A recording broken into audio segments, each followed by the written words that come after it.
آپ دیکھ رہے ہیں یوٹیوب چینل اردو سیکھو ایسے۔ اس ویڈیو میں امنگ نام سے جڑے ان سب سوالوں کا جواب دیا گیا ہے۔ امنگ کس زبان کا لفظ ہے؟ امنگ کے معنی کیا ہے؟ امنگ نام کا مطلب کیا ہے؟ امنگ میں کتنے حروف ہیں اور کون کون سا حرف ہے؟ امنگ انگلش میں کیسے لکھتے ہیں؟ امنگ انگلش میں کیسے لکھتے ہیں؟ امنگ ہندی میں کیسے لکھا جاتا ہے؟ امنگ اردو میں کیسے لکھا جائے گا؟ امنگ اردو میں لکھنے کا طریقہ کیا ہے؟ ان سب سوالوں کے جواب سے آپ کے علم اور جانکاری میں اضافہ ہوگا۔ تو اس طرح کی دوسری اور نئی ویڈیو پانے کے لیے چینل کو ضرور سبسکرائب کریں۔ امنگ ہندی زبان کا لفظ ہے۔ امنگ کے معنی اور امنگ نام کا مطلب ہے شوق، لگن، اتساہ، جوش، ولولہ، جذبہ۔ امنگ میں 4 حروف ہیں: الف، میم، نون، قاف۔ یہ انگلش میں امنگ لکھا ہوا ہے، یہ ہندی میں امنگ لکھا ہوا ہے۔ امنگ اردو میں لکھنے کا آج کل 2 طریقے ہیں۔ ایک کی بورڈ کے ذریعے، جس میں اردو کے تمام حروف لکھے ہوئے ہیں، صرف ان حروف کو ٹچ کرنا ہے جن کی ہمیں ضرورت ہے۔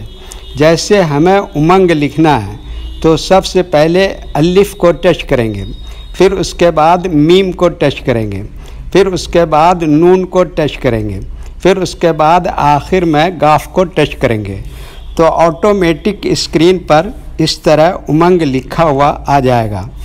امنگ لکھنے کا دوسرا اور پرانا طریقہ ہے قلم یا پینسل سے لکھنے کا۔ اس کے لیے ہمیں اردو لیٹرز یا اردو اکشروں کی جانکاری ضروری ہے۔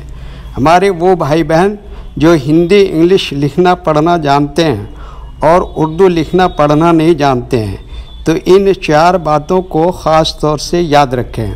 نمبر 1، اردو حروف کا نام۔ نمبر 2، اردو حروف لکھنے کا طریقہ۔ نمبر 3، اردو حروف فل لیٹر کی پہچان۔ نمبر 4، اردو حروف شارٹ لیٹر کی پہچان۔ امنگ لکھنے کے لیے ہمیں ان لیٹرز کی ضرورت پڑے گی، تو پہلے ان کے نام دیکھیں اور ان کو یاد رکھیں۔ نمبر 1، الف۔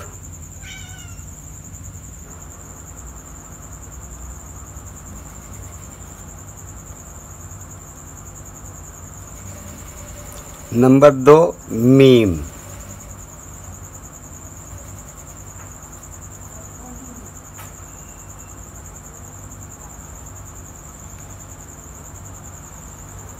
نمبر 3، نون۔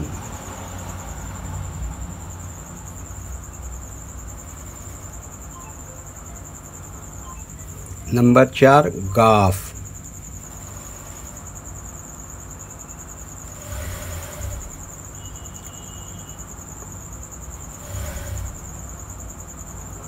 یہ ان لیٹرز کے نام ہوئے۔ اب ان کے لکھنے کا طریقہ سمجھیے۔ یہ جو لائن دیکھ رہے ہیں، اردو کے کچھ حروف اس لائن کے اوپر لکھے جاتے ہیں اور کچھ حروف لائن پر ہی لکھے جاتے ہیں اور کچھ حروف آدھے لائن کے اوپر آدھے لائن کے نیچے لکھے جاتے ہیں۔ جیسے الف، یہ لائن کے اوپر لکھتے ہیں۔ میم، آدھے لائن کے اوپر آدھے لائن کے نیچے لکھتے ہیں۔ نون، آدھے لائن کے اوپر آدھے لائن کے نیچے لکھتے ہیں۔ قاف، یہ لائن پر ہی لکھتے ہیں۔ یہ اردو کے فل لیٹر ہیں۔ جب ہم ان کو ملا کے لکھیں گے تو ان میں سے کچھ لیٹر شارٹ لکھے جاتے ہیں اور کچھ لیٹر فل لکھے جاتے ہیں۔ جیسے الف، یہ فل لکھیں گے۔ میم یہاں پر شارٹ لکھیں گے۔ نون شارٹ لکھیں گے اور قاف یہ فل لکھا جائے گا۔ تو ایک مرتبہ ان کو ملا کر لکھ کے دیکھتے ہیں۔ یہ دیکھیے، یہ کیا لکھا؟ الف۔ اور یہ کیا لکھا؟ میم۔ ایسی میں یہ جوڑ دیا نون، اس میں یہ جوڑ دیا قاف، تو یہ کیا ہو گیا؟ امنگ۔ ویڈیو دیکھنے کے لیے شکریہ۔ ویڈیو کیسا لگا کمنٹ میں آپ اپنی رائے ضرور دیں۔ اگر ابھی تک چینل کو سبسکرائب نہیں کیا ہے تو چینل کو سبسکرائب کر لیں اور ساتھ ہی لائک کرنا نہ بھولیں اور اپنے گروپ دوستوں کو ضرور شیئر کریں۔ اللہ حافظ۔